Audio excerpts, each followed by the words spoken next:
सांसारिक सुखों में रहते हुए मोक्ष प्राप्ति का एक सफल साधन, गुरु सियात सिद्ध योग।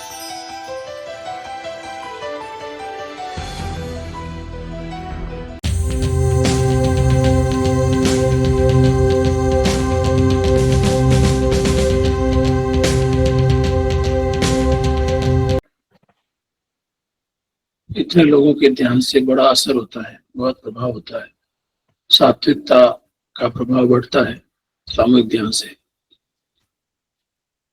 अगले क्रम में गुरु भाई नरेश जी गीता वाचन करेंगे। जी नरेश जी। जय गुरुदेव, जय गुरुदेव सभी गुरु भाई बहनों को। और जो गीता जी का अध्ययन चल रहा है उसमें जो दूसरा अध्याय है उसका हम अध्ययन कर रहे हैं और आज हम प्रारंभ करेंगे 6ठे श्लोक से। न चेत दुधन कर्तरनो गरियो यदा ज्वेम यदि वा नु जयेषु यानेव हत्वा न जिजीविषाम मस्ते वस्थिता प्रमुखे धार्तराष्ट्रा। अर्थात अर्जुन भगवान श्री कृष्ण से बोल रहे हैं, मैं ये निर्णय नहीं कर पा रहा हूं कि कौन सा उद्देश्य अधिक उपयुक्त होगा, उनका हमें जीतना या हमारा उन्हें जीतना। हमारे विरुद्ध धृतराष्ट्र के पुत्र खड़े हैं जिनकी मृत्यु हमारे जीवन को निरर्थक बना देगी। तो जो अर्जुन है, अर्जुन ये निर्णय नहीं कर पा रहा है कि क्या करना चाहिए और भगवान से बोल रहा है कि हम जीतेंगे या वो हमें जीतेंगे। तो कर्म करने की प्रेरणा जो गीता जी के माध्यम से मिलती है उसमें भगवान ने जो निष्काम कर्म योग बताया उसमें ये भगवान ने कहा कि भाई फल की कामना आपको नहीं करनी है, बिना फल की कामना किए आपको कार्य करना है। पर चूंकि अर्जुन जो है उसका चित्त स्थिर नहीं है और जो है इसी कारण जो है वो फल में आसक्ति रखते हुए ये बोल रहा है कि उसका युद्ध का परिणाम क्या होगा, हम जीतेंगे या वो हम जीतेंगे। वो पहले ये निश्चित करना चाहता है कि युद्ध का परिणाम क्या होगा। तो इसी बात को लेकर अर्जुन ने भगवान से ये बात कही।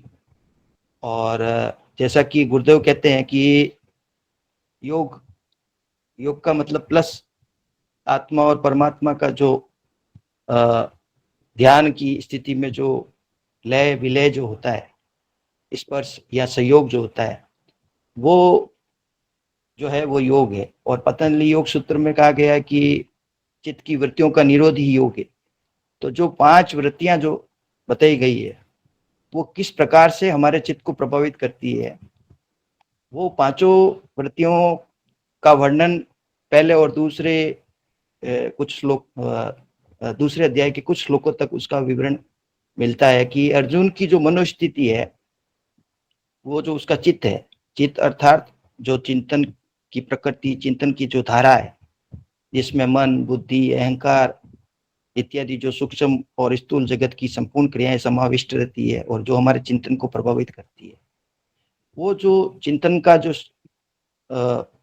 रूप है, अर्जुन की जो चित्त की स्थिति है, वो जो पतंजलि ऋषि ने जो 5 जो वृत्तियां बताई है जिसमें प्रमाण, विपर्य, कल्पना, निंद्रा और स्मृति, तो ये जो 5 वृत्तियां बताई है, ये 5 वृत्तियों का प्रभाव अर्जुन के चित्त पे स्पष्ट रूप से नजर आता है, उसकी बातों से स्पष्ट नजर आता है, क्योंकि चित्त उसका निरूपित नहीं हुआ है। और योगाभ्यास जब हम करते हैं तो ये सारी जो चित्त की वृत्तियां शांत हो जाती है, ये बिल्कुल शांत हो जाती है। फिर हमें जो वास्तविक ज्ञान है वो स्वतः ही अंदर से प्रकट होने लगता है। उससे हमारे अंदर जो है योगाभ्यास के द्वारा हम स्वतः ही अंदर से अनुभव करते हैं, प्रत्यक्ष अनुभूति और साक्षात्कार करते हैं। तो जैसे एक उदाहरण, जो पहले अध्याय के जो 40वां श्लोक है उसमें जो अर्जुन ने कहा कि कुल क्षय प्रणश्यन्ति कुल धर्मा सनातना धर्मे नष्टे कुलम कृष्ण मधर्म विवत भवत्युत। अर्थात कुल का नाश होने के साथ कुल के युगों पुराने धार्मिक अनुष्ठान मिट जाते हैं, सनातन कुल धर्म नष्ट हो जाते हैं, धारण करने वाले धर्म के नाश हो जाने से पाप संपूर्ण कुल को अभिभूत कर लेता है। तो इस प्रकार का जो चिंतन है अर्जुन का, वो चिंतन, इस चिंतन में जो एक तो कुल का अभिमान, अभिमान जो अहंकार, गुरुदेव कहते हैं कि राजा जनक जब अष्टावक्र जी के पास जो ज्ञान, तत्व ज्ञान को समझना चाह रहे थे, तो राजा जनक ने कहा कि शर्त यह है कि तेरा अहंकार खत्म हो जाए। तो हम सब में जो हमारा शरीर है, शरीर रूपी अहंकार, और जो हमारे जो कुल संबंधित जो मान मर्यादाएं, या जो हमारा जो जो कुल वंश जो है, उससे संबंधित हमारा चिंतन हमें प्रत्यक्ष और अप्रत्यक्ष रूप से प्रभावित करता है। तो ये सब में ही होता है, सब में ये जो स्थिति है। और ये जो वाक्य है, इसमें चित्त की वृत्ति आपको स्पष्ट रूप से देखने को मिलती है कि अर्जुन जिस सिद्धांत को लेकर भगवान के सामने बात बोल रहा है, उसकी प्रासंगिकता इस युद्ध भूमि में है ही नहीं।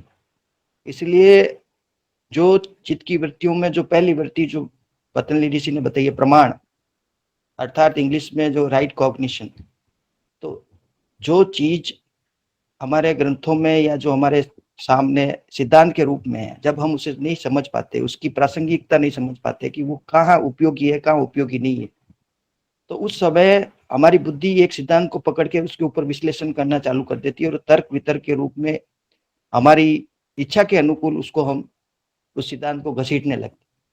तो उसी रूप में जो अर्जुन ने जो प्रमाण दिया कि कुल का नाश होने से कुल के युगों पुराने धार्मिक अनुष्ठान मिट जाते हैं और सनातन धर्म कुल नष्ट हो जाते हैं, कुल धर्म नष्ट हो जाते हैं। तो कुल धर्म कभी नष्ट नहीं होते, सनातन धर्म कभी नष्ट नहीं होता, और कुल का कभी नाश उस रूप में नहीं हो सकता जिस रूप में अर्जुन इस स्थिति में उसका वर्णन करता है। तो दूसरी जो वृत्ति बताई पतंजलि ऋषि ने, वो बताया विपर्य। विपर्य अर्थात इंग्लिश में मिसकंसेप्शन। तो ये एक तरह का मिसकंसेप्शन, प्रॉपरली जब हम नॉलेज को अंडरस्टैंड नहीं कर पाते तो हमारे मिसकंसेप्शन डेवलप हो जाता है। तीसरी जो वृत्ति बताई है कल्पना, इमेजिनेशन, उसमें ये कल्पना भी कर रहा है कि ऐसा नहीं होने से ऐसा हो जाएगा, आगे की भविष्य की कल्पना भी अर्जुन कर रहा है कि ऐसा नहीं होगा तो ऐसा हो जाएगा। और जो चौथी वृत्ति बताई निद्रा, निद्रा अर्थात जागृत अवस्था का अभाव। जागृत अवस्था अर्थात मतलब जो हम प्रेजेंट में जब हम कोई भी कार्य करते हैं तो हमारा जो माइंड और फोकस, जो अटेंशन है, वो अगर वर्तमान समय में नहीं रहता है तो या तो भूत में रहता है या भविष्य में रहता है।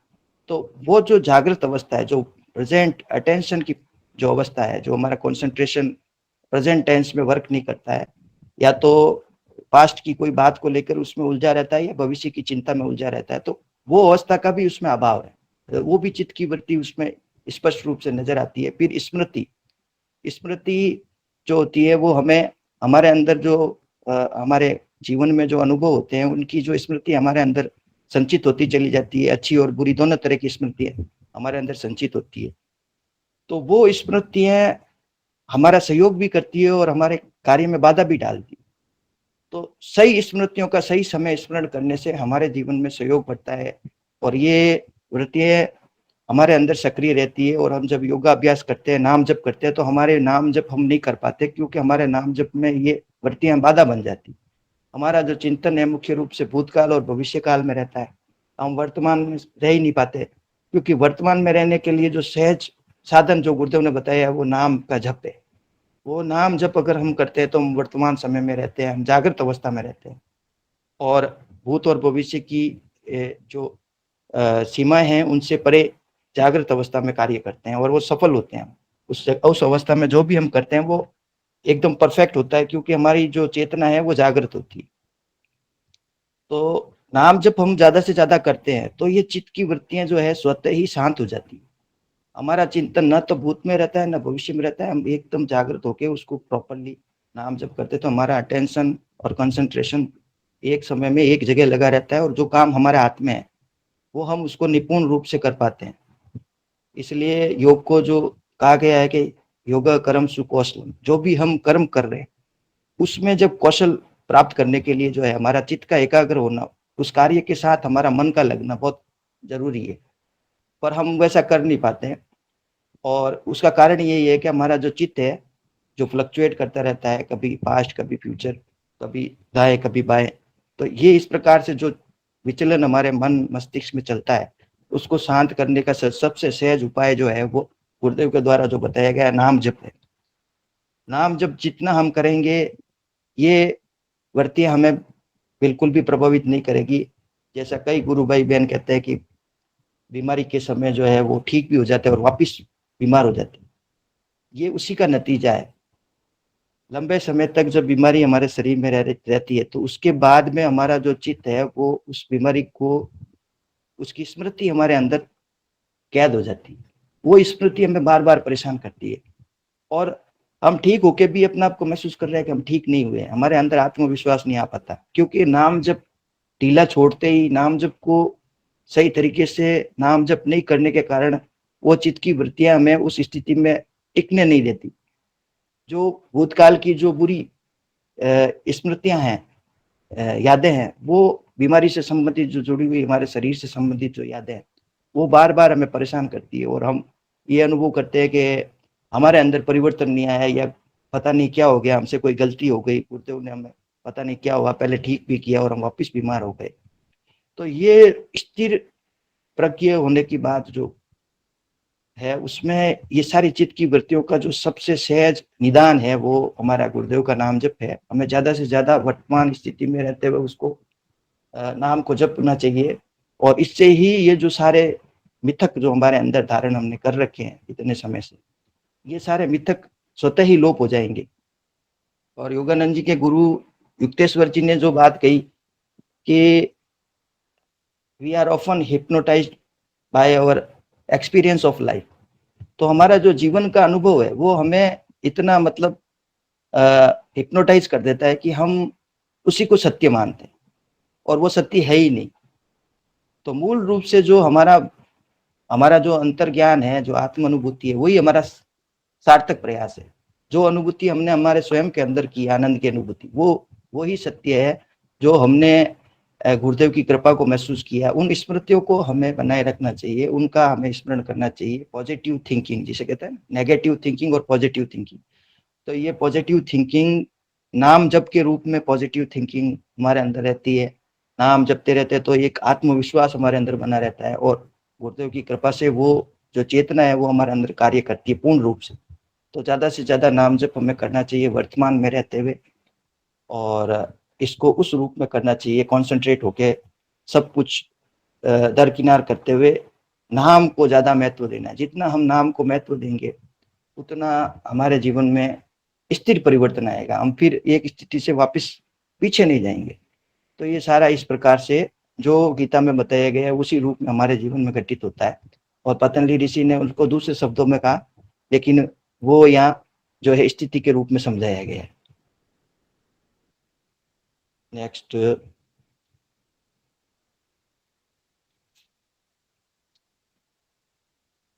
कर्पण्य दोषोपहत स्वभावः पृच्छामि त्वां धर्म सम्मूढ़ चेता यच्छ्रेयस्यानिश्चितं ब्रूहि तन्मे शिष्यस्तेहं साधि माम त्वां प्रपन्नम। अर्थात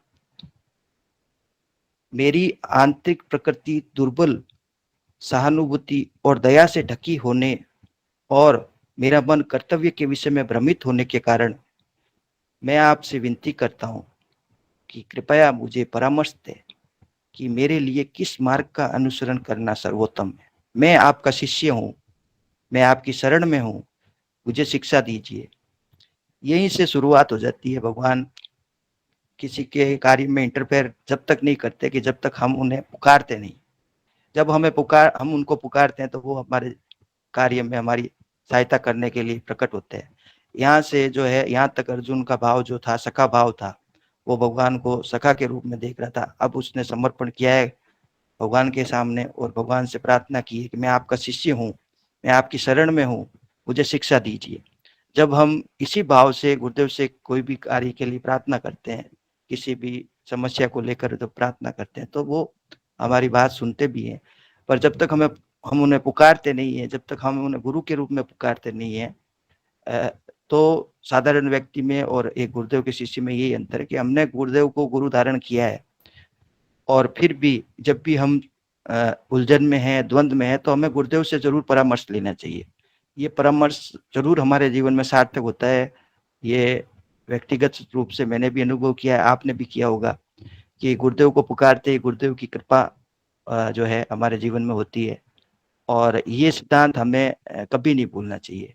गुरुदेव कहते हैं कि जो कार्य व्यक्ति करता है उसमें मैं हस्तक्षेप नहीं करता हूँ, और गुरुदेव ने यहाँ तक कहा कि संस्था के बारे में एक बार कोई बात चली तो गुरुदेव ने कहा कि मैंने इनको ये काम सौंप दिया, अब ये जाने और इनका काम जाने, मैं इसमें हस्तक्षेप नहीं करता। गुरुदेव ने फिर ये भी कहा कि मेरे गुरु गंगाईनाथ जी ने जो मुझे कार्य सौंप दिया वो मेरे कार्य में हस्तक्षेप नहीं करते। तो हस्तक्षेप का मतलब जो भी कार्य आप जीवन में करते हैं वो अपनी स्वतंत्र बुद्धि से करते हैं, स्वतंत्र प्रेरणा लेकर करते हैं, और उसमें जो है ईश्वरीय चेतना का जो समावेश पूर्ण रूप से जब तक नहीं होता, जब तक हम भगवान को पुकारते नहीं। हम गुरु की जो चेतना है उसकी सहायता मांगेंगे तो वो सहायता हमें जरूर मिलेगी। तो हमें जागृत होते हुए उस चेतना को पुकारते हुए हम जो कार्य करते हैं तो वो कार्य सफल भी होता है और सहज रूप से होता है। तो गुरुदेव तो जो है सर्वशक्तिमान है और वो हमारी जो बौद्धिक सीमाओं है उनसे परे है। तो हमें जो है हमारा कार्य उसी रूप में जब हम कोई कार्य करते हैं तो गुरुदेव को याद करके और गुरुदेव के मार्गदर्शन में करें तो वो कार्य दिव्य बन जाता है, उसका आनंद अलग होता है। नेक्स्ट, न ही प्रपश्यामि ममाप्नुदात् यच्छो कामुच्छेष्णमिन्द्रियाणाम् अवाप्य भूमावसपत्नमृतम राज्यम सुराणामपि चाधिपत्यम। अर्थात मैं ऐसा कुछ भी नहीं देख पा रहा जो मेरी इंद्रियों को कष्ट देने वाली इस आंतरिक व्यथा को दूर कर सके, कुछ भी नहीं। इस संपूर्ण धरती पर अद्वितीय और संपन्न राज्य तथा स्वर्ग के देवताओं पर प्रभुत्व भी इसे दूर नहीं कर सकता। मतलब आपकी कृपा के अलावा मुझे और भी कुछ नजर नहीं आ रहा, केवल और केवल आप ही इस कार्य को करने में जो है संपूर्ण है, और उसके अलावा जो धरती पर और स्वर्ग पर जो ऐसा कोई भी शक्ति या कोई जो व्यक्ति जो है मेरी इस अवस्था को दूर नहीं कर सकता। तो अर्जुन अब स्पष्ट रूप से भगवान को ये कह चुके हैं कि आपके अलावा और कुछ भी नहीं जो मेरे इस शोक को दूर कर सके। नेक्स्ट, संजय उवाच। अब संजय ने जो है ये सारा जो वृत्तांत है वो धृतराष्ट्र को बताया, तो संजय ने जो बोला वो ये है, एव मुक्त्वा ऋषिकेशम गुडाकेशः परन्तप न योत्स्य इति गोविंद मुक्त्वा तुष्णीम बभूव। अर्थात संजय ने कहा, ऋषिकेश भगवान श्री कृष्ण ने इस प्रकार कहने के पश्चात गुडाकेश परम तप अर्जुन ने श्री कृष्ण के सामने घोषित किया, मैं युद्ध नहीं करूंगा, और चुप हो गया। फिर वापिस जो है अर्जुन ने जो अपना निर्णय भगवान को बताया कि मैं युद्ध नहीं करूंगा, तो और चुप भी हो गया भगवान के सामने। तो ये बात जो है संजय ने धृतराष्ट्र को बताई कि अर्जुन जो है उसने मना कर दिया है युद्ध करने से, और वो कृष्ण भगवान के सामने चुपचाप बैठ गया है। नेक्स्ट, तपोवाच ऋषिकेश प्रश्नियु भारत सोनयोरुभयो मध्ये विषीदन्तमिदं वचः। अर्थात हे भारत, ऋषिकेश ने दोनों सेनाओं के बीच शोक करते हुए उस अर्जुन से मानो हंसते हुए इस प्रकार कहा। तो धृतराष्ट्र के सामने जो बात रखी संजय ने, और उसमें बताया कि भगवान श्री कृष्ण हंसने लगे जब अर्जुन ने इस प्रकार कहा कि मैं युद्ध नहीं करूंगा, और चुप होके बैठ गया, तो भगवान हंसने लगे। तो भगवान ने जो है क्या कहा, इसका हम पढ़ते हैं आगे। असोच्यानन व सोचस्त्वम प्रज्ञावादांश्च भाससे गतासूंश्च नानु सोचंती पंडिता। अर्थात भगवान ने जो है अर्जुन से कहा, तुम उनके लिए शोक कर रहे हो जो तुम्हारे शोक के योग्य नहीं है, तथापि तुम विद्वानों के समान वचन बोल रहे हो। वास्तविक विद्वान जन न तो उनके लिए शोक करते हैं जो जीवित है, और न ही उनके लिए जो चले गए। तो भगवान को हंसी आई, और भगवान ने अर्जुन को कहा कि भाई तू बातें तो पंडित की तरह कर रहा है बड़ी बड़ी, और बहुत विद्वान की तरह वचन बोल रहा है, पर वास्तविकता यह है कि जो विद्वान जन है, जो ज्ञानी जन है, वो तो किसी प्रकार का शोक करते ही नहीं है। वह न तो जीवित व्यक्ति के लिए शोक करते हैं और न उनके लिए जो चले गए हैं। तो इस कारण जो है भगवान को हंसी आई, और शायद गुरुदेव को भी आती होगी। जब हम कभी कभी परेशान हो जाते हैं तो गुरुदेव ये सोचते होंगे कि तुम्हारे हंसी और दुख का कारण मुझे समझ में नहीं आ रहा, किस कारण से तुम दुखी हो, बिना कारण के दुखी हो रहे हो। तो हमें जो है हमारे मन की व्यथा जो है गुरुदेव को बतानी चाहिए, और गुरुदेव उसका समाधान करते हैं। जिस तरह गुरु के रूप में भगवान श्री कृष्ण जो है अर्जुन की बातें सुन रहे हैं, उस तरह गुरुदेव भी सुनते हैं, और सुनने के बाद में शायद गुरुदेव मुस्कुराते भी होंगे कि बिना कारण के हम लोग क्यों परेशान हो रहे हैं। नेक्स्ट, न त्वेवाहम जातु नाशम न त्वम नेमे जनाधिपाः न चेव न भविष्यामः सर्वे वयमतः परम। अर्थात ऐसा नहीं है कि मैंने, तुमने और इन अन्य राजसी जनों ने भी पहले कभी जन्म नहीं लिया, और ऐसा भी नहीं होगा कि सकल भविष्य में हम में से किसी का भी अस्तित्व न रहे। तो भगवान ने कहा कि ऐसा नहीं है, जो तुम सोच रहे हो वो गलत है। और भगवान ने अर्जुन से कहा कि तुम मैं और ये सभी राजा पहले भी थे, पहले भी इनका जन्म हुआ, और ऐसा नहीं है कि ये आगे नहीं होंगे। सकल भविष्य में, आने वाले भविष्य में ऐसा नहीं होगा कि इनमें से किसी का भी अस्तित्व मिट जाएगा। ये सभी बने रहेंगे, पहले भी थे, आज भी है और बाद में भी रहेंगे। तो एक बार इसी बात पे जो बात याद आ गई कि गुरुदेव के सामने मेरे जो मित्र है, ऐसी हम चर्चा कर रहे थे, तो गुरुदेव ने कहा कि गुरुदेव से पूछा गया क्या मुक्ति होने के बाद में जीव का अस्तित्व रहता है? तो गुरुदेव ने कहा रहता है। सूक्ष्म रूप से हर जीवात्मा का अस्तित्व रहता है, मुक्ति के बाद भी रहता है उसका, ईश्वर के पास जाने के बाद में भी उस जीवात्मा का अस्तित्व रहता है। तो ये बात अर्जुन को भगवान श्री कृष्ण ने आज इस श्लोक के माध्यम से समझाई। तो अस्तित्व तो बना रहता है, लेकिन अवस्था बदल जाती है। जो अवस्थाएं, जो 4 अवस्थाएं जो बताई गई है, जागृत, स्वप्न, सुषुप्ति और तुरिया।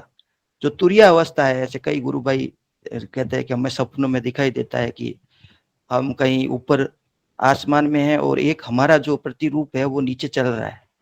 कई ऐसा बताते हैं कि एक नहीं, मेरे जैसे कई लोग हैं जो मेरे ही रूप के जो है वो अनेक कार्य में, अलग अलग कार्यों में लगे हुए हैं।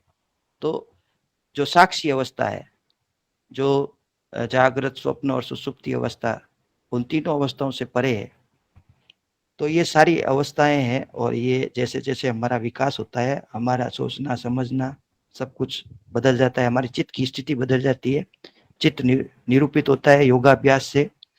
और हमें ज्यादा से ज्यादा नाम जप इसीलिए करना चाहिए कि चाबी नाम है, नाम से ही ध्यान गहरा होगा, नाम से ही ये सारी अनुभूतियां आपके अंदर प्रत्यक्ष रूप से आप अनुभव करेंगे।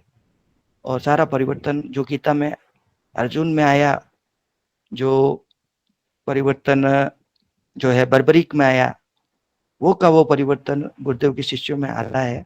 और इसको हम अनुभव करते हैं। आज के लिए बस इतना ही। जय गुरुदेव। सभी गुरु भाई बहनों को जय गुरुदेव। जो कुछ भी हमने पढ़ा गुरुदेव के चरणों में समर्पित।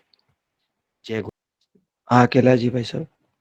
जय जय गुरुदेव सभी गुरु बहन भाइयों को जय श्री गुरुदेव। अब आगे गुरुदेव की दिव्य लेखनी हम पढ़ेंगे। पूज्य गुरुदेव की दिव्य लेखनी का जो शीर्षक है वो है जीवन का रहस्य। गुरुदेव द्वारा यह लेख 2 जुलाई 2003 को बीकानेर में लिखा गया था और ये एक संक्षिप्त लेख है। वो इस प्रकार है। गुरुदेव लिखते हैं, मैं चेतना के सर्वोच्च शिखर से अर्थात असीम ऊंचाई से नीचे की तरफ छिटका। एक 8-9 माह के बालक के रूप में ऊपर की तरफ मुंह किए हुए बहुत लंबे समय तक नीचे की तरफ चलता रहा। निरंतर एक भय लग रहा था कि जमीन पर गिरते ही हड्डी पसली चूर चूर हो जाएगी। इसलिए दोनों हाथ पैरों को सिकोड़ कर दम साधे मौत के क्षण का इंतजार करता रहा। अचानक पाया कि मैं गुलाबी फूलों के ऊपर जा गिरा। ऐसा लगा कि असीम वेग के साथ नीचे आते आते वेग धीरे धीरे शांत हो गया और मैं ऊपर की तरफ मुंह किए हुए ही गुलाबी फूलों पर अधर से लेट गया। तब शरीर को ढीला छोड़कर चैन की सांस ली। अभी थोड़े समय से अनुभव कर रहा हूं कि मैं इस पार्थिव चेतना में बिल्कुल नया और अजीब प्राणी हूं। मैंने भी अरविंद के दिव्य रूपांतरण को पढ़ा तो समझ में आया कि रहस्य क्या है। श्री अरविंद ने इस संबंध में कहा है, God spirit meets God matter, divine transformation. No more stomach, no more heart, no more blood circulation, no more lungs. All this will disappear and be replaced by a play of vibrations representing these organs of the center of energy. They are not the essential reality. They simply give it a form of support in certain given circumstances. ईश्वरीय आत्मा का ईश्वरीय पदार्थ से मिलन, दिव्य रूपांतरण, न पेट, न हृदय, न रक्त संचार, न फेफड़े, यह सब गायब हो जाएंगे और इनकी जगह इन अंगों का प्रतिनिधित्व करने वाले ऊर्जा केंद्रों के कंपन ले लेंगे। वे आवश्यक वास्तविकता नहीं है। वे बस कुछ विशेष परिस्थितियों में इसे एक रूप या समर्थन देते हैं। सन 1968-69 में मैंने 1.25 लाख गायत्री मंत्रों का अनुष्ठान कर हर मंत्र के साथ सुहा के साथ हवन कुंड में आहुतियां देकर किया था। इसके बाद मुझे ध्यान के दौरान मेरे शरीर में दूधिया रंग का सफेद दिव्य प्रकाश दिखाई दिया। इस प्रकाश में मुझे असीम शांति का अनुभव हुआ। उस समय मुझे भी विचार आया था कि मेरे अंदर ये प्रकाश कैसा, लीवर, तिल्ली, फेफड़े, हार्ट, हृदय आदि कोई भी अंग दिखाई नहीं दे रहा है। जब मैंने इन अंगों को देखने का प्रयास किया तो उस प्रकाश में मुझे भंवरे के गुंजन की ध्वनि सुनाई दी। जब मैं आवाज के केंद्र बिंदु तक पहुंचा तो पाया कि वह तो गायत्री मंत्र की ध्वनि थी जो मेरी नाभि के अंतर में से निरंतर निकल रही थी। ये लेख संपूर्ण हुआ। जय गुरुदेव, जय श्री कल की, जय दादा गुरुदेव। अब गुरु चर्चा कार्यक्रम को आगे बढ़ाते हुए आपसे निवेदन है, अपना हैंड रेज करते हुए अपनी अनुभूति, जिज्ञासा, प्रश्न जो भी हो आप मंच पर रखें। आप सबका अभिनंदन है। जय श्री गुरुदेव। भास्कर गुरु भाई। जय श्री गुरुदेव गुरु भाई जी। जय श्री एकदम गुरुदेव। जैसे मतलब कल तो एम्स में भी गया हुआ, एम्स के डायरेक्टर साहब से भी मिला, तो उन्होंने भी राजी कर दिया मतलब, लेकिन उन लोगों को स्पोर्ट्स वीक के अंदर ही देगा बोल रहे। तकरीबन 1 महीने का मतलब वेट करना पड़ेगा, उन लोगों का स्पोर्ट्स होता है उसमें इंक्लूड कर देंगे बोल रहा था मतलब डायरेक्टर साहब ने। तो निश्चित हो वहां भी कार्य होगा गुरुदेव का, गुरुदेव की कृपा से। तो क्या होता है कि इंटरनेशनल स्कूल में वो लोग बहुत नखरे दिखाता है मतलब। पहले तो हम 11 बजे आप आ जाना बोल बोल रहा था, तो जब हम अंदर घुस गए तो कहने लगे कि हमारा प्रिंसिपल बहुत बिजी है, बहुत बिजी है, मतलब गुस्सा होता है ऐसा करने से वैसा करने से। तो कह रहा था कि मतलब आपको सोमवार बुला दिए जाएंगे, आपको सोमवार नहीं आ पाएंगे तो वेडनेसडे बुला दिए जाएंगे। मैंने कहा कि देखिए हमने तो पूरा एप्लीकेशन भी डाल दिया था, हम हमारे आना ना आना कुछ फर्क नहीं पड़ेगा मतलब, क्योंकि ये एप्लीकेशन डालने के बाद तो शायद वो कॉल तो प्रिंसिपल लेगा मतलब। तो उन लोगों की ये चीफ मिनिस्टर का मतलब इंटरनेशनल स्कूल है, उन लोगों का मीडिया हाउस भी ऐसा ही है मतलब। सब का सब एटीट्यूड दिखाता है मतलब, उनका जितना कर्मी है मतलब उनको मतलब नमस्कार भैया बोलने से भी उन लोग वो लोग एकदम रिप्लाई नहीं देगा मतलब, पूरा एटीट्यूड से रहेगा मतलब। उनका एडिटर इन चीफ का नंबर दे दिया तो मतलब एडिटर इन चीफ का, तो मतलब मैंने कहने लगा फोन ही काट दिया। ऐसा ही होता है मतलब, हर उन लोगों का बहुत जो फैला हुआ बिजनेस है हर जगह पे मतलब। ऐसा ही होता है मतलब, क्या करें आप। इसीलिए हम तो मतलब इतना सोचा भी नहीं है इस चीज को। देखते हैं, आज एक प्रतिदिन टाइम में जाएंगे, क्योंकि उन लोगों ने जो प्रतिदिन टाइम भी बहुत बड़ा मतलब जे न्यूज़पेपर और मीडिया हाउस है मतलब, मीडिया हाउस है और तक मतलब क्रिटिकल है मतलब, जो मुख्यमंत्री के जो कामकाज को लेकर बहुत ही आलोचना करता है मतलब। तो उसकी जो मीडिया हाउस में भी हम जाने की कोशिश करेंगे, क्योंकि और उनके पास एक आसामीज न्यूज़पेपर का सबसे बड़ा जो मतलब न्यूज़पेपर है, जो सर्कुलेशन न्यूज़पेपर है वो प्रतिदिन अखमिया प्रतिदिन है मतलब। तो हम वहां पे जाने की कोशिश करेंगे। तो गुरुदेव की कृपा से हो रहे काम। और मतलब आज कोशिश करेंगे कि स्टूडेंट्स जो ऑल असम स्टूडेंट्स यूनियन का जो एडवाइजर हो या प्रेसिडेंट हो उनसे मिलने की कोशिश करेंगे। एक दो जगह पे जाना होगा तो जाएंगे, क्योंकि आज आखिरी दिन है हमको गुवाहाटी का मतलब। तो उसके बाद शायद 1 महीने के बाद वो लोग बुलाएगा, तो हम उस समय ही आ पाएंगे। तो ऐसा ही है मतलब, जैसे गुरुदेव कहते हैं ना, एक बार कहते स्पीच में, मुंबई में तो रुपया ही राम है मतलब। आप पता चल गया कि मतलब शहर में तो रुपया ही राम है मतलब, कुछ फर्क नहीं पड़ता उन लोगों को मतलब। जैसे इस बात को इसीलिए हम तो पहले से भी कहते आ रहे हैं कि मतलब ग्रामीण क्षेत्रों में प्रचार कार्य को ज्यादा महत्व देना चाहिए। जब जब जब जब हम ग्रामीण क्षेत्रों में हम जितना भी प्रचार किए है ना, उन उस तरफ से रेस्पॉन्स भी बहुत अच्छा मिला, और अनुभूति भी बहुत अच्छा अच्छा अनुभूति होता है मतलब। ऐसा ही है मतलब। तो ज्यादातर हम तो कोशिश करेंगे कि एकदम ग्रामीण क्षेत्रों में हो मतलब। तो हमारे जो पहाड़ी क्षेत्र है हमारा उसमें वो स्कूल कॉलेजेस बहुत ज्यादा है मतलब, अभी मतलब बहुत ज्यादा है।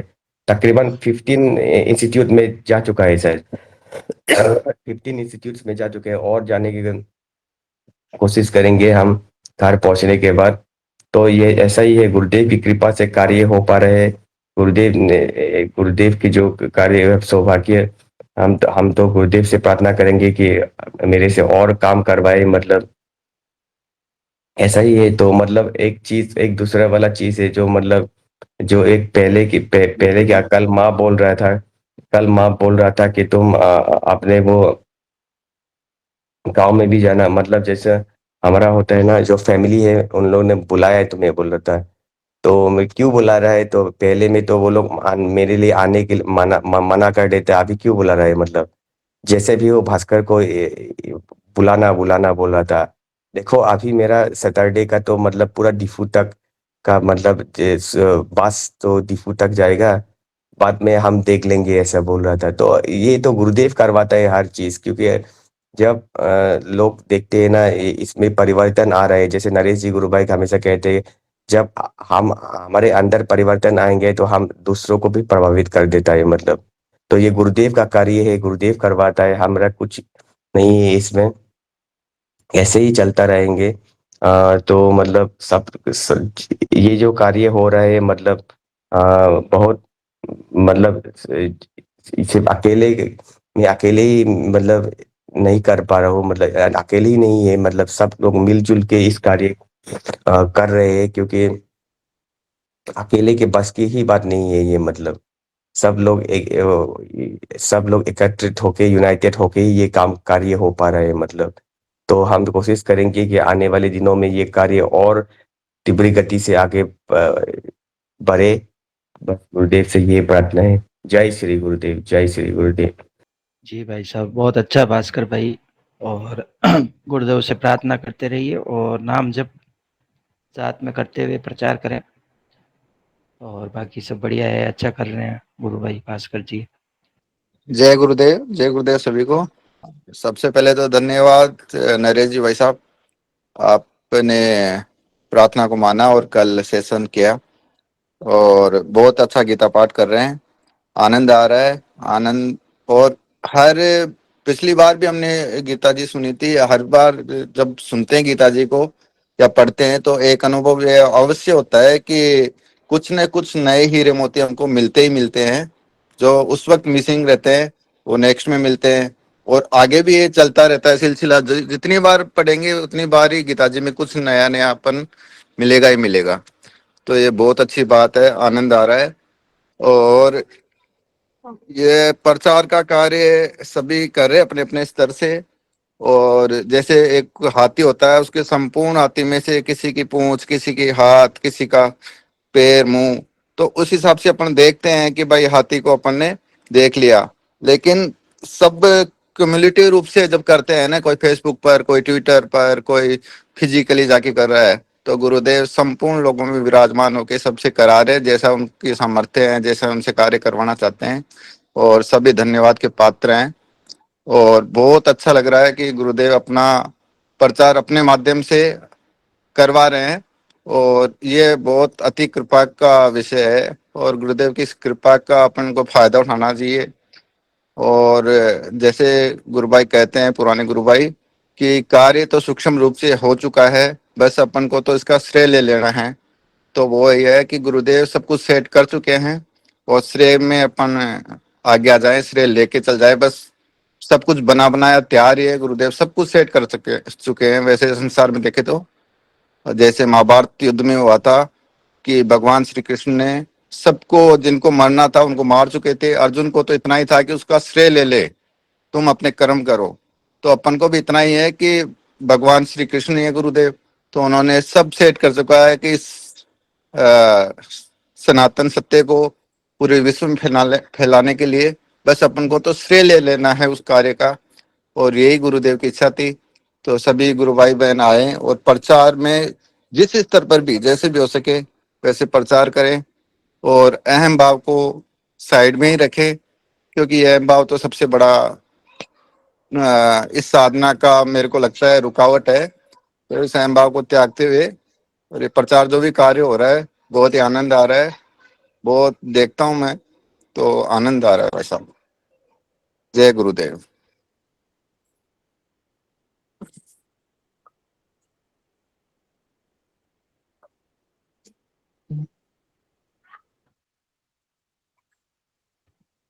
हाँ केला जी भाई साहब। जय गुरुदेव गुरु भाई, बिल्कुल आपने सही कहा गुरुदेव ने पहले सब कुछ सेट कर रखा है। बिल्कुल ठीक कहा आपने गुरु भाई। बस खाली हमें तो माध्यम बनना है। सभी गुरु बहन भाई जो है अभी वैसे हर तरफ से लग ही रहे हैं। जो गुरुदेव का जो ये महामिशन का जो अभी जो ग्रुप बना है उसमें भी लोग डाल रहे हैं, और ट्विटर पर भी जोर शोर से काम चल रहा है। और कोई गुरु खुशी गुरु बहन कुछ बोलना चाहें? जय गुरुदेव। तो भाई बहनों को जय गुरुदेव। बिल्कुल अच्छे से काम चल रहा है और सब में जोश होना चाहिए। और जैसे मुझे तो एक छोटी सी बात बस ऐसे ही याद आ गई है कि हमारी आंखें हैं ना, वो सिर्फ बाहर ही देखती हैं, खुद को नहीं देख पाती कभी भी। तो हमें हमेशा दूसरों की कमियां नहीं देखनी है, खुद की कमियां देखनी है। जो संसार है उसमें हम दूसरों की जरूर देखते हैं, बट अध्यात्म में जब हम आते हैं तो सिर्फ हम चाहते हैं हमारे अंदर का परिवर्तन हो। तो खुद पे नजर रहनी चाहिए। तो जब हम खुद पे नजर रहेंगी तो हम अपने आप को ठीक करेंगे तो सब कुछ ठीक हो जाएगा। इसलिए अहम भाव वाली बात भैया ने बहुत अच्छी कही। इसको साइड पे रख के गुरुदेव के काम के लिए सबको उतरना है और जोश से हमें काम करना चाहिए गुरुदेव के लिए, क्योंकि बहुत ही अच्छा टाइम है कि हमें ये टाइम मिला, गुरुदेव ने दिया, हमें चुना है कि आप कुछ करो। जय गुरुदेव सबको। सब लोग ट्विटर से जुड़े और गुरुदेव के प्रचार में हाथ से हाथ मिलाएं। जय गुरुदेव। जय श्री गुरुदेव। गुरु भाई मैं हनुमानगढ़ जिले से या भादरा से हूँ, भादरा तहसील से। जी मेरे को 4 साल हो गए जुड़े हुए गुरुदेव से और बहुत अच्छी आराधना चल रही है, कोई रुकावट नहीं है। मेरे को सभी प्रकार के बंद योग मुद्राएं आसन प्राणायाम सब कुछ होता है। बड़ी कृपा है गुरुदेव की। बहुत सुंदर गुरु बहन। प्रचार प्रसार भी गुरु बहन अच्छा चल रहा होगा। जी गुरु भाई यहाँ पे कई जुड़े हैं नए साधक भी। सेशन में गुरु बहन जुड़ते रहिए, बोलते रहिए। जय गुरुदेव। जय श्री गुरुदेव सभी कल की सेना को। शर्मिला दीदी आप जय गुरुदेव वाले ग्रुप में जुड़े हो क्या कोई से भी? नहीं मैं कोई ग्रुप में नहीं जुड़ी अभी तक। तो शर्मिला जी परिवार में सब जुड़े हुए हैं या आप अकेले दीक्षित हैं? यहाँ पे तो मैं अकेली हूँ मेरे ससुराल में तो, और गांव में है ना हमारे दोनों भाई मम्मी पापा भाभी सब जुड़े हुए हैं। अच्छा अच्छा। और कोई आपको कोई फिजिकल बीमारी तो नहीं थी कि जो बीमारी भी ठीक हुई वो ऐसी कोई?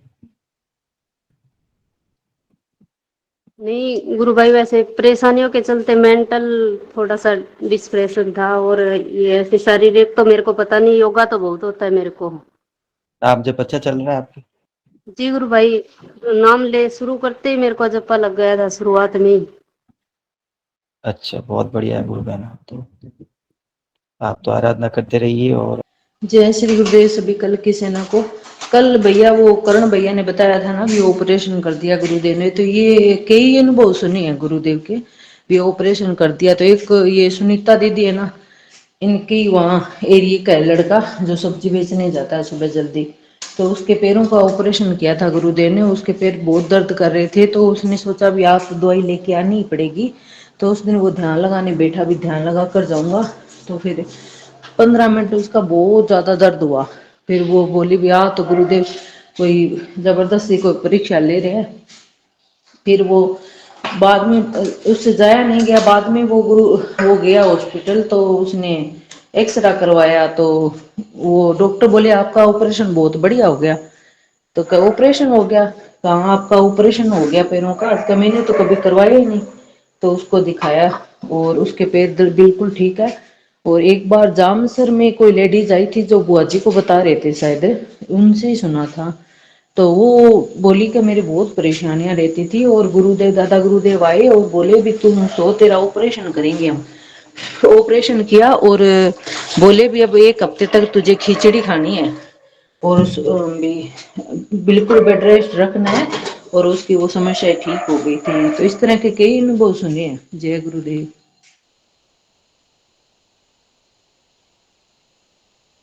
बिल्कुल बिल्कुल मैंने भी सुने हैं। और इस तो चेतना की कोई सीमा तो है नहीं, किस रूप में क्या कार्य कर दे हमारी सोच से परे है। जो बातें, कई ऐसी बातें जो कई सुनने को पढ़ने को नहीं मिलती, वो गुरुदेव के द्वारा, गुरुदेव के शिष्यों के माध्यम से सुनने को मिलती है। और बढ़िया है ये तो। अब ऐसे नॉर्मल आदमी तो सुन के विश्वास भी नहीं कर सकता कि ऐसा भी हो सकता है। तो ये सब गुरुदेव के दर्शन में सब संभव है। तो दिव्य रूप धारण करेगी, आगामी मानव जाति दिव्य रूप धारण करेगी। तो दिव्यता हर स्तर पे कार्य करेगी। जो जो हमें असंभव लगता है, जो हमारी सोच से परे है, वो जीवन में घटित होगा। और कुछ भी असंभव नहीं है, जैसा भगवान श्री कृष्ण ने कहा है। तो उनकी इच्छा है कि जो परिवर्तन है आए, और उसी के अनुरूप आ रहा है। हाँ रतन जी भाई साहब। जय गुरुदेव सभी गुरु भाई बहनों को। जय गुरुदेव। गुरु भाई, ये जो ऑपरेशन की बात है, इसमें अपन वैज्ञानिक दृष्टिकोण से देखें आज के युग के हिसाब से, तो देखिए जैसे पहले चीरा फाड़ी करके ऑपरेशन होते थे, फिर ऑपरेशन करने की तकनीकी आई वो दूरबीन के द्वारा, जिसमें चीरा फाड़ी नहीं होती है। तो जो 30 साल पहले चीरा फाड़ी करके ऑपरेशन होता था, उस समय कोई ये कहे कि भाई ऐसा ऑपरेशन होगा जिसमें चीरा फाड़ी नहीं होगी, भीतर ऑपरेशन हो जाएगा, तो लोगों को विश्वास नहीं होगा, लोग हंसेंगे या तो कहने वाले को पागल समझेंगे। यानी कि वो धीरे धीरे समय पे आई। केवल भौतिक विज्ञान की बात कर रहा हूँ मैं, भौतिक जगत की। आध्यात्मिक तो बात ही अलग है। तो वो क्या है, थोड़ा सा मेरा सांस फूल रहा है कि मैं घर बाहर काम कर रहा था, तो किसी थोड़ा डिस्टर्ब होगा आप लोगों को, कोई बात। तो कहने का मतलब ये है कि एक भौतिक विज्ञान में भी जो चमत्कार है वो धीरे धीरे होता है। कभी हम दीपक जलाते थे बहुत पहले, और फिर अचानक से स्विच दबाते ही लाइट ऑन हो जाती थी। चमत्कार से कम नहीं है, लेकिन धीरे धीरे देखा तो हम अभ्यस्त हो जाते हैं। ऐसे ही चीरा फाड़ी करके ऑपरेशन होता था, उस समय कोई कहे कि बगैर चीरा फाड़ी भी ऑपरेशन हो जाएगा, तो लोग कहेंगे पागल है, ऐसी बातें हो ही नहीं सकती।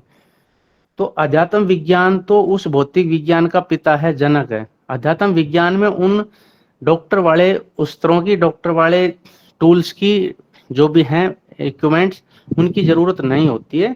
अध्यात्म जो गुरु भगवान में, वो ऑपरेशन तो करते हैं, लेकिन ऑपरेशन की टेक्निक अलग होती है, जिसमें हम सोचते हैं ये कैसे ऑपरेशन होगा, ऐसे कहने से ऑपरेशन थोड़ी हो जाता। विज्ञान के लोग भी यही मानेंगे, लेकिन हो सकता है 50 साल बाद ये कहें कि ये चीज ही होती है, बहुत नॉर्मल लगने लगे सबको। अभी सबको विचित्र और हैरान करने वाली या तो मतलब अति कल्पना लगती है, या उसको अंधविश्वास कह देते हैं। मैं मानता हूँ कि अंधविश्वास जो कहा जाता है, उसके पीछे वर्तमान विज्ञान का इनपुट ले तो विज्ञान भी अंधविश्वास को साबित कर देती है कि हाँ ये अंधविश्वास है। लेकिन कई बार ऐसा होता है कि जो अंधविश्वास नहीं है, लेकिन विज्ञान वहां तक पहुंची नहीं, इसलिए वो भी बातें अंधविश्वास की लगती हैं। तो गुरुदेव ऑपरेशन करते हैं तो वो उनकी तकनीकी है, उनकी तकनीक को कौन चुनौती दे सकता है। कहीं चीरा फाड़ी करने की जरूरत नहीं है। और एक बात जो कल आई थी, उसमें भी थोड़ा बोलना चाहूंगा कि भाई ऑपरेशन कर दिया और फिर हमारे सही नहीं हो रहा, उसका रहस्य बहुत सारे हो सकते हैं। एक पक्ष कई बार ये भी हो जाता है कि हम किसी से सुन लेते हैं, तो मेरी साइकोलॉजी मेरे पास है, दूसरे की साइकोलॉजी दूसरे के पास, उस हिसाब से होता है। तो कई बार हम ध्यान के दौरान कुछ बातें सोच लेते हैं, देख लेते हैं, क्योंकि हमारा चित्त है ना, वो भ्रमित की स्थिति में रहता है।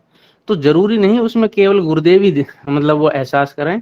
कई बार हमारा मन भी नई नई कल्पनाएं गढ़ लेता है। जिस चीज से हम ज्यादा प्रेम रखते हैं या ज्यादा नफरत रखते हैं, वो चीज भी कई बार चित्र बन के उभर जाती है। तो उसका निर्णय धीरे धीरे हो पाएगा। लेकिन गुरुदेव ने यदि सच में ऑपरेशन किया है तो 100% सही होगा।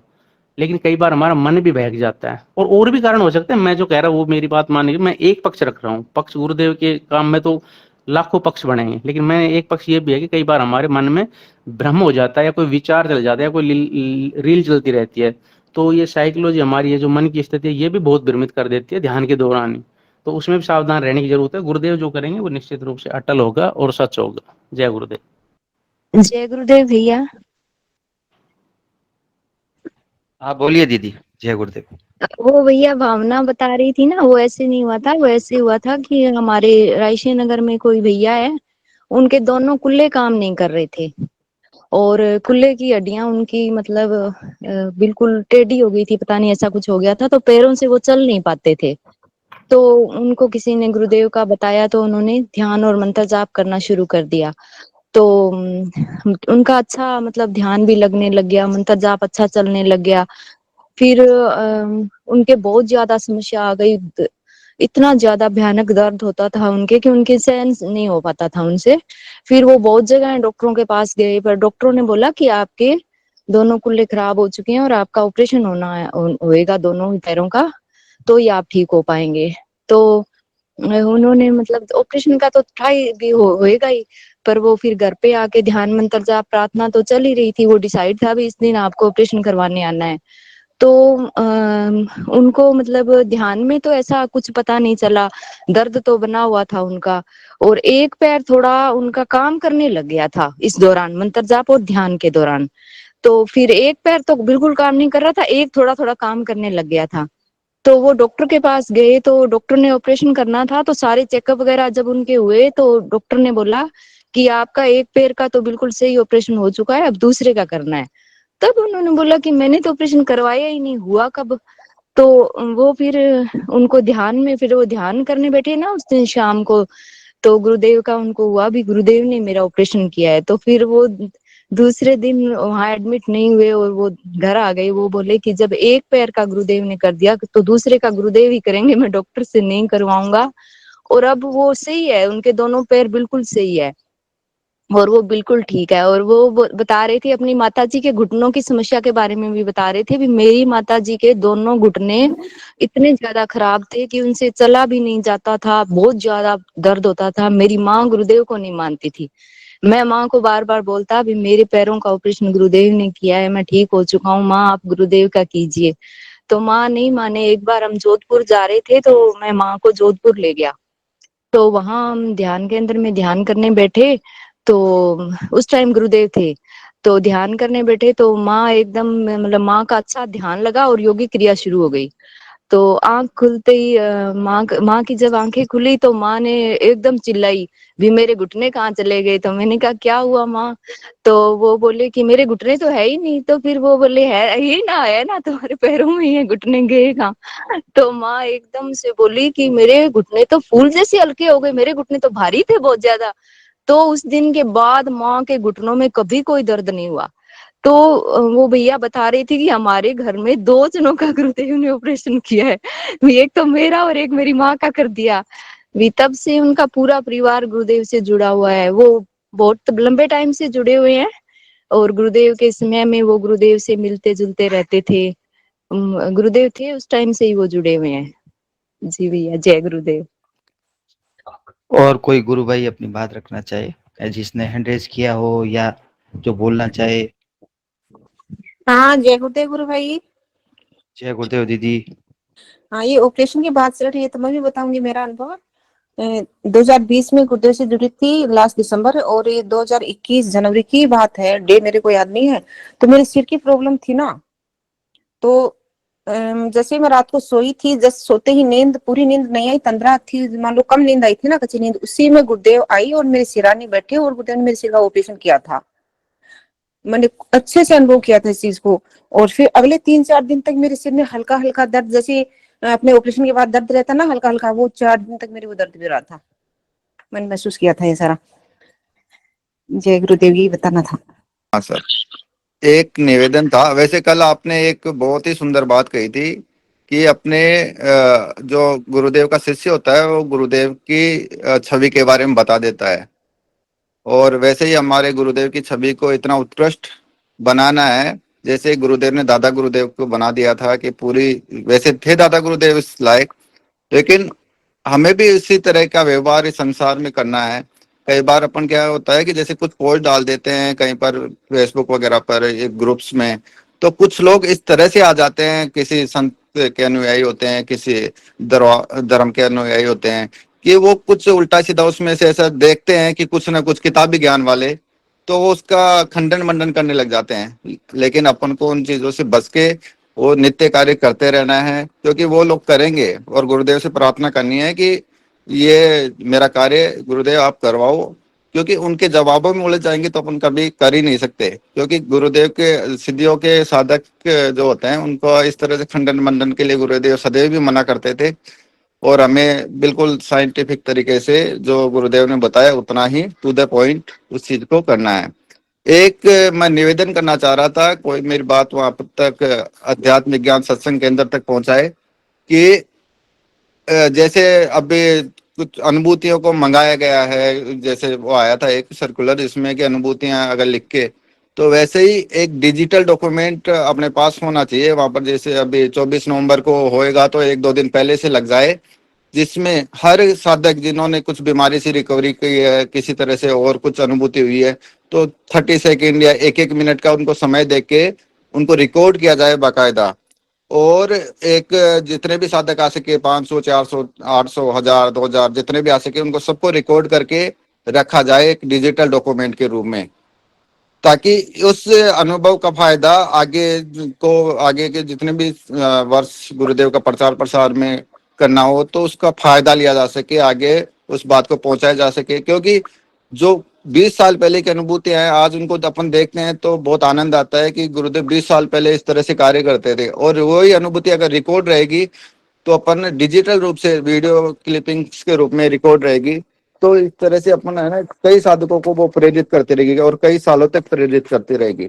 तो इस तरह की एक व्यवस्था वहां पर, जैसे अब पिछली बार वो काउंटर बना था अपना ऑनलाइन साधकों के लिए, ध्यान वालों के लिए, वैसे ही एक काउंटर हो जिसमें कि साधक अपनी रिकॉर्ड करवा सके। उसको फिक्स टाइम दिया जाए कि भाई 30 सेकेंड्स में या 1 मिनट में अपनी जो भी है नाम, क्या करते हैं, कहाँ से आए हैं, और गुरुदेव से जुड़ने से पहले क्या समस्या थी और जुड़ने के बाद में उस समस्या में कितना बदलाव आया है, वो सारा रिकॉर्ड करके उनको रख लिया जाए सबको, और फिर वो रिलीज करा जाए मीडिया पर, सोशल मीडिया वगैरह पर, ताकि जो भी साधक नए जुड़ते हैं ना उनको देख के एक प्रेरणा मिलती है कि बाकी गुरुदेव की साधना से सब कुछ संभव हो सकता है। बहुत लोग ऐसे हुए हैं जिस असाध्य बीमारियों से, जिनका मैं स्वयं उसका एक वो भुगतभोगी हूँ कि जिनका कोई इलाज नहीं है, और गुरुदेव उनको बिल्कुल इजी वे में उसको एकदम ठीक कर देते हैं। तो ये वाली जो डिजिटल एक डॉक्यूमेंट अपना बनना चाहिए, इस बात को आप ललित जी गुरु भाई और आप लोग जो सीधे संपर्क में हैं वो पहुंचाएं, और इस तरह से एक व्यवस्था वहां पर की जानी चाहिए। धन्यवाद गुरु भाई। बिल्कुल, बहुत अच्छी बात कही हरिशंकर जी ने। हमारे में से जो भी ग्रुप में सेशन में या हमारे से जुड़े हुए जो लोग हैं, अगर वो अपनी अनुभूति, अपना परिवर्तन जो बीमारी के रूप में हुआ, चाहे नशे के रूप में हुआ या चाहे किसी भी रूप में हुआ, वो परिवर्तन अगर वो इच्छुक हैं तो वो उन्हें इच्छुक होना चाहिए वैसे, और प्रेरणा उनको देनी चाहिए, दूसरों को अपनी अनुभूति के माध्यम से अनुभूति को रखना चाहिए और सही ढंग से रखना चाहिए। क्योंकि अक्सर हम ये गलती कर देते हैं कि हम अनुभूति बताते वक्त हम कहते हैं कि सब गुरुदेव करेंगे, लेकिन ये नहीं बोलते कि हमने नाम जप किया, हमने ध्यान किया, तब गुरुदेव की कृपा हुई। तो साधक भ्रमित भी हो जाते हैं कि यार सब गुरुदेव कर रहे हैं तो फिर हम भी गुरुदेव से हाथ जोड़ के नमस्कार करके ठीक हो जाएंगे। तो हमें तरीके से अपनी अनुभूतियां रखना है और प्रेरणा के रूप में उसको सही ढंग से समझ के और दूसरों को समझाना है। क्योंकि आपकी अनुभूति महत्वपूर्ण तो है, लेकिन जो अगला आदमी सुन रहा है वो किस रूप में उसको समझेगा, वो आप उसके ऊपर भी विचार कीजिए कि मुझे उस रूप में, सार्थक रूप में उसको रखना, ताकि वो भी आराधना से जुड़े और आराधना करे। वो ऐसे नहीं कि खाली तस्वीर घर में रख दी और वो हाथ जोड़ के तीसरी कर दे। तो सही ढंग से इस पे विचार किया जाए कि हाँ, अनुभूतियां जो सार्थक अनुभूतियां हैं, जो प्रेरणादायक अनुभूतियां हैं, वो सब तक जाए और ये मिशन को बहुत आगे बढ़ाएगी। इससे प्रेरणा मिलती है, लोगों को आगे आना चाहिए सबको। जय गुरुदेव की। जय श्री गुरुदेव भैया। हाँ बोलिए दीदी। जय श्री गुरुदेव सभी को, जय श्री दादा गुरुदेव सभी को। भैया आज सुबह ना मेरी आंखें खुली 4 बजे, तो मैंने गुरुदेव का, दादा गुरुदेव का ध्यान लगाया, तो ऐसे लग रहा था जैसे दोनों है ना हमारे आंगन में घूम रहे हैं इधर उधर। मेरे को बहुत अच्छे लग रहे थे वो। और कल तो भैया मेरे साथ में क्या हुआ है, पूरा दिन मेरे को नहीं पता भी मैं सही हूँ या आपकी सोच कैसी हो। मैं आपसे माफी भी मांगती हूँ, लेकिन भैया मेरे सीने में वो दर्द हो रहा था। उन दोनों की छवि मेरी आंखों से नहीं निकल रही थी। मैं मेरे बेटे के बारे में सोचूं तो भी नहीं, कुछ नहीं हो रहा था, लेकिन उन दोनों के लिए मेरे मन में जैसे हम तड़पते हैं ना, अपना नवजात शिशु होता है उसके लिए, हम शादी करके आते हैं अपने पति के लिए तड़फते हैं, वैसे सारा दिन पता नहीं क्या हो रखा था, जैसे मैं रोऊं चिल्लाऊं, कहाँ समाऊं मैं, ऐसे पता ही नहीं लग रहा था मेरे साथ क्या हो रहा है। बहुत अच्छा लग रहा था। और अब सुबह भी ऐसे ही हो रहा है भैया मेरे साथ।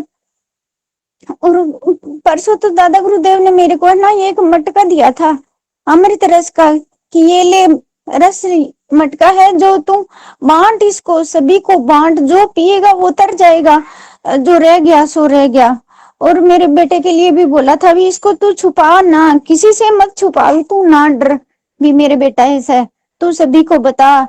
जिसके सब कुछ अच्छा होना वो भी दुखी है, जिसके सब कुछ कोई परेशानी है वो भी दुखी है, और कोई सुखी नहीं है संसार में। तू क्यों दुखी हो रही है? ये तो एक आत्मा है, जो तू इसको धरती पे लेके आई थी क्या जब तू आई थी? तो ये मैंने दिया है ना तेरे को, ये तो निर्मल पावन है, इसको सहती जा करती जा। तो कल से परसों से भैया मेरे को है ना ये इतना अच्छा लग रहा है कि मैं इसका कर रही हूँ, तो मैं ऐसे लग रहा है मेरे दादा गुरुदेव का, इसकी आंखों में मेरे को दादा गुरुदेव की आंखें दिख रही है, इतने प्यारे मनमोहक लग रहे हैं भैया, बहुत अच्छा लग रहा है। जय श्री गुरुदेव भैया। और आप बताओ भी, ये दर्द ये क्या हो रहा है मुझे नहीं पता, मेरे को बहुत प्यारे लग रहे हैं वो दोनों छवि, मेरी आंखों में बस गई है, मेरे पता ही नहीं क्या हो रहा है। सब कुछ मैं मेरे गुरुदेव और दादा गुरुदेव के चरणों में समर्पित करती हूँ। मैं पूरा दिन धन्यवाद करती हूँ उनका। और ऐसी कोरोना नहीं, ऐसी सभी के साथ हो, सभी आत्माएं निर्मल पावन हो जाए, सभी पे करुणा बरसाए मेरे गुरुदेव और दादा गुरुदेव। बहुत अच्छा गुरु। जय श्री गुरुदेव भैया। जय गुरुदेव गुरु भाई। जय गुरुदेव दीदी, बोलिए। हाँ, मैंने हैंड रेज किया था गुरु भाई, शायद दिखाई नहीं दिया होगा। मैं कल के सेशन के बारे में बताना चाहूंगी। अभी समिष्ठा जी बोल रही हैं, बहुत आनंद आ रहा है। और समिष्ठा दीदी, ये आपकी आत्मा की परमात्मा के लिए पुकार है, जो आपको तड़प हो रही है ना, ये लगभग सभी साधकों को होती है। ये तो बहुत अच्छा हो रहा है आपके जीवन में। और शाम को जब नरेश भाई साहब सेशन में आए, मेरा तो लगातार ही 9 बजे तक ही ध्यान नहीं टूटा, और इतना इतना मतलब ऐसी एनर्जी भर गई शरीर के अंदर कि मुझे ऐसा लगने लगा कि अगर ये एनर्जी पूरी रात रह गई तो मैं शायद पता नहीं क्या हो जाएगा। तो बहुत मतलब शब्द नहीं है मेरे पास, इतनी एनर्जी फुल हो गई थी कल ध्यान में। और एक सारे उस कल के सेशन का एक ही निचोड़ गुरुदेव ने मुझे समझा दिया कि तू अपना शोधन कर। तेरा अपना शोधन वास्तव में हर साधक के लिए बहुत जरूरी है, कि हम अपना ही सुधार हमारा पहले होना जरूरी है। अगर हमारा सुधार हो गया तो हमारे अंदर वो प्रतिभा, वो प्रभाव कायम हो जाएगा कि जो हमें देखेगा सुनेगा वो सब प्रभावित होंगे, तो लोग जल्दी जल्दी जुड़ने लगेंगे गुरु भाई। और बहुत अच्छा लगा कल। और ये मेरे जीवन में बहुत जल्दी जल्दी परिवर्तन आ रहा है कि मेरा खुद का सुधार हो रहा है, क्षमा भाव आ रहा है, जाने दो, ये जाने दो की भावना बहुत आ रही है। किसी ने जैसे कुछ कहा, मैं तो इसी बीमारी से पीड़ित थी जब गुरुदेव से जुड़ी। अब ये धीरे धीरे धीरे धीरे सब कुछ खत्म होने जा रहा है, और बहुत अच्छा लग रहा है गुरु भाई। मैं आज क्या है, जल्दी स्कूल आ गई हूँ और बाहर बैठी हुई हूँ, गेट नहीं खुला है तो थोड़ा डिस्टरबेंस है। और बहुत अच्छा लगा। जय गुरुदेव, जय श्री दादा गुरुदेव। बिल्कुल गुरु बहन, हमारे शरीर के अंदर गुरुदेव प्रत्यक्ष प्रकट हो जाएं, ऐसी साधना हमें करनी है। हमारे अंदर गुरुदेव, हर एक शिष्य के अंदर वही गुरुदेव, वही जो गुरुदेव के रूप में जो हम देखते हैं, हमें इस रूप में हमारे अंदर गुरुदेव को प्रकट करना है। वो हमारे माध्यम से काम करे, हमारे माध्यम से बोले, हमारे शरीर रूपी यंत्र को वो अपना यंत्र बना ले। और जब वो खुद प्रकट हो जाएंगे तो फिर दुनिया कहाँ जाएगी, फिर परिवर्तन कैसे रुक सकता है? फिर तो कुछ भी असंभव नहीं है, क्योंकि गुरुदेव के शिष्य जो हैं वो उनके मानस पुत्र हैं, हम उनके शिष्य हैं, और उनसे ही हमारी उत्पत्ति हुई है। द्विज का सिद्धांत, दूसरा जन्म हमें मिला। और ये कतई हमें संदेह नहीं होना चाहिए कि हम गुरुदेव के पुत्र नहीं है, क्योंकि हम गुरुदेव के मानस पुत्र हैं। और गुरुदेव ने जो चेतना हमारे अंदर डाल दी, उसका हमें वेलकम करते हुए, उसको स्वीकार करते हुए, हमें ये विश्वास अपने को आपको दिलाना है कि हाँ गुरुदेव, आप इस यंत्र में हैं, प्रत्यक्ष रूप से मौजूद हैं, और आप कार्य कर रहे हैं और आप कर सकते हैं। ये आराधना हमें करनी है, और पूरी निष्ठा से, समर्पण से, प्रत्येक गुरु भाई में गुरुदेव की चेतना पूर्ण रूप से प्रकट हो जाए तो फिर जो है आप सोच लो कि क्या होने वाला है। गुरु भाई मेरे को शुरू में ही जब मैं गुरुदेव से जुड़ी थी उस समय गुरुदेव ने 5-6 लाइनें ऐसी लिखवा दी थी। अंतर से यही भाव आया मेरे शुरू में ही कि बस तेरी ही अभिव्यक्ति हो, मैं जहां भी जाऊं तेरी ही अभिव्यक्ति हो, मुझे लोग मेरे नाम से नहीं जाने, सिर्फ यही जाने कि वो जा रही गुरुदेव श्री रामलाल जी सियाग की शिष्या, मेरी पहचान तुझसे हो। बस ये 5-6 लाइन शुरू में ही लिखवा दी। अब लगता है समय आ गया, अब जल्दी जल्दी परिवर्तन हो रहा है गुरुदेव गुरु भाई मेरे अंदर। जय श्री गुरुदेव। पवन जी, गुरु भाई गुरु वंदना शुरू करें। जय गुरुदेव आप सभी को, जय दादा गुरुदेव, जय श्री कल्की भगवान। आपकी ऐसे ही सदा जय जयकार होती रहे। कर्म की गठरी लाद के जग में फिरे इंसान, जैसा करे वैसा भरे, विधि का यही विधान। कर्म करे किस्मत बने, जीवन काए मर में, प्राणी तेरे भाग्य में, तेरा अपना कर्म। प्राणी तेरे भाग्य में, तेरा अपना कर्म। जीवन में चाहते होश बढ़े तो नशा नाम का किया करो। जीवन में चाहते होश बढ़े तो नशा नाम का किया करो। सबसे चाहते संबंध मधुर तो प्रेम प्रभु से किया करो। सबसे चाहते संबंध मधुर तो प्रेम प्रभु से किया करो। यदि चाह रहे मर्यादित शिष्य तो नाम गुरु का लिया करो। यदि चाह रहे मर्यादित शिष्य तो नाम गुरु का लिया करो।